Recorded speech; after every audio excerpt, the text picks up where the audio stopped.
সবাই কেমন আছো? মাধুরীস ব্লগে সবাইকে ওয়েলকাম। মিঠির ডান্স প্রোগ্রামের ব্লগটা দেখেছো তো? তারপরেই দেখো মিঠি চলে গেছে চুল কাটতে। চুলটা একটু বড় হয়ে গেছিলো। তো তারপর দিন হঠাৎ করেই মায়েরা প্ল্যান করে ফেললাম মেয়েগুলোকে নিয়ে একটু ঘুরতে যাব। তো বিকেলবেলা 5টা নাগাদ বেরিয়ে পড়লাম। বরকে একটু বললাম বাগুইহাটে পৌঁছে দিতে। এখানেই মায়েরা মিট করলাম।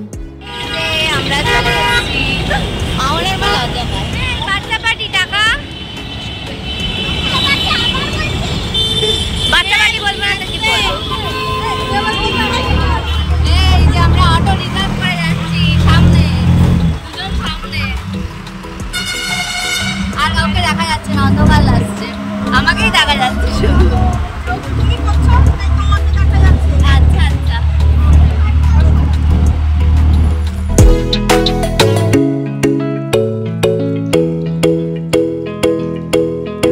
এই যে দিনি আর মুখ বের কর। এই যে দিনি আর কোলে দুজন বসেছে।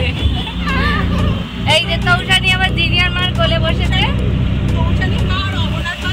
এই দুজন সবচেয়ে ভালো বসেছে, দুই নায়িকা সামনে বসে। অনেকটা আনন্দ করতে করতেই আমরা পৌঁছে গেলাম শেষ পর্যন্ত আমাদের ডেস্টিনেশন ইকো পার্কে। দেখো প্রথমে ঢুকেই আমরা মেয়েগুলোকে বললাম দাঁড়া এখানে ছবি তুলবো। আর এদের 4জনকে কি একসাথে দাঁড় করানো যায়? এরা যা করলো বাবা। যাই হোক, এনজয় তো করলো একটু। এই পড়াশুনোর চাপে এদের বেরোনোও হয় না, দেখাও হয় না, খেলাধুলোও করা হয় না। তো ওই জন্যই মায়েরা আরও প্ল্যান করলাম যে চলো বেরিয়ে যাই। এবার সূর্যটা দেখো কি সুন্দর লাগছে দেখতে। এবার আমরা আস্তে আস্তে ভেতরের দিকে ঢুকবো। রিনিয়ার মা আবার বসতে গেছে সূর্যের সাথে ফটো তুলবে। যাই হোক, আমরা সবাই ফটো তুলতে খুব ভালোবাসি, স্পেশালি মেয়েদের ফটো তুলছিলাম। আমি আর জিনিয়ার মা তো স্পেশালি ফটো তুলতে বাচ্চাদের খুব ভালোবাসি। তো যাই হোক, আমি তো ফটোও তুলছিলাম আর ভ্লগও বানাচ্ছিলাম, কারণ এই ছোট ছোট স্মৃতিগুলো ধরে রাখতে চাই এই ভ্লগের মাধ্যমে। তো এরা যখন বড় হয়ে যাবে তখন এই ভ্লগগুলো দেখে ভাববে যে কী করতাম আমরা। ভীষণ এনজয় করেছে বাচ্চাগুলো। দেখো আজ বিকেল হয়ে গেছে, আস্তে আস্তে সন্ধে নেমে আসছে। আর বাচ্চাগুলোকে দেখো এইখান দিয়ে দৌড়ি করছে, আমাদের কথা শোনার তো নামই নেই। এবার হলো ঢেকি চড়া নিয়ে রগর। জিনিয়া ঢেকি চড়বেই, আর ওর সঙ্গে কেউ ঢেকি চড়তে চাইছে না। অহনা তা অল্প চড়লো, তো আমি জিনিয়াকে সঙ্গ দেওয়ার জন্য উঠে পড়লাম ঢেকিতে। ছোটোবেলা চড়তাম খুব, আমার ভালো লাগে, তাই এই সুযোগে সদ্ব্যবহার করতে ছাড়লাম না।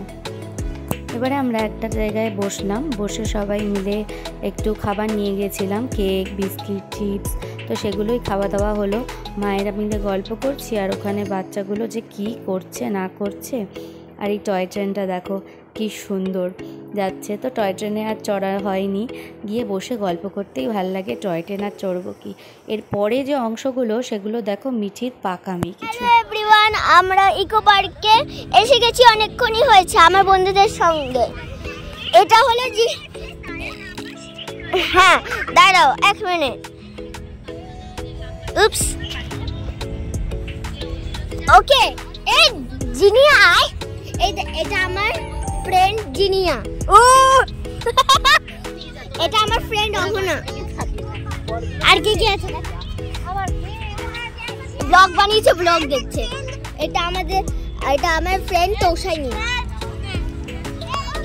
ওকে, সো এখানে আমরা এক্সপ্লোরিং করছিলাম, অনেক কিছু করছিলাম বলতে গেলে। আর আমরা টিকটক করি। আমরা টিকটক সো তৌশানি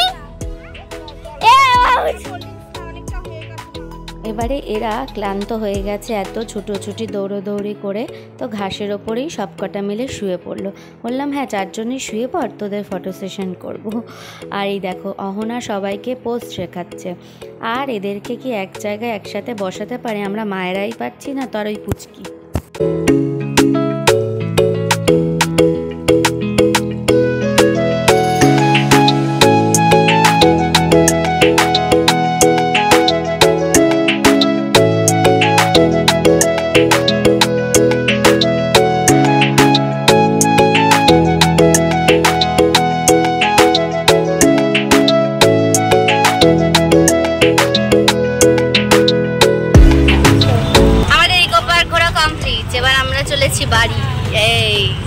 এই কোলে বসেছে, এই পাশে বসেছে।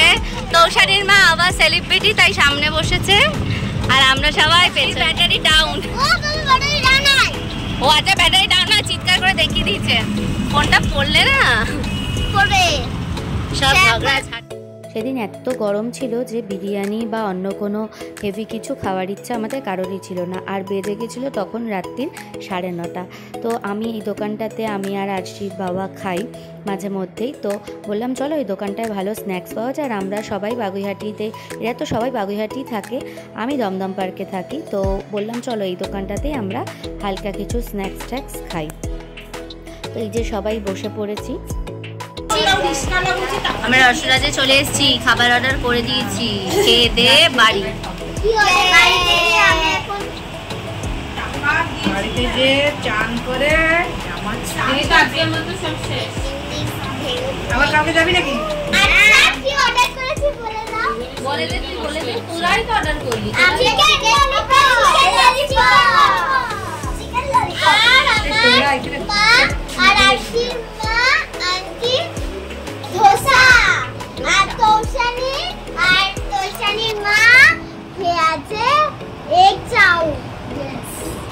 তোমরা লোক দিও না